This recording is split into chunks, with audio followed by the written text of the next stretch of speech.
lang makapag-live ka na ulit. Ingat na sa susunod.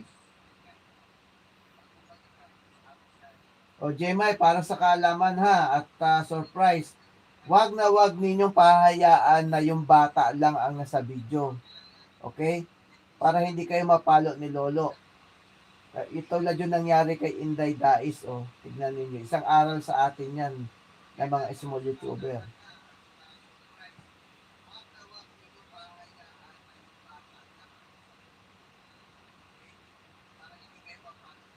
Yan kung may bata, sumama kayo doon sa video. Di ba maraming nagkukuha ng bata pero nandoon yung magulang?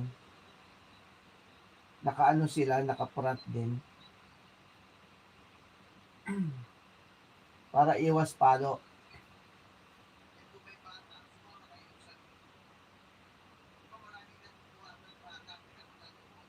Yun lang, oo.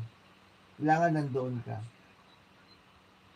Huwag niyo hayaan yung bata lang.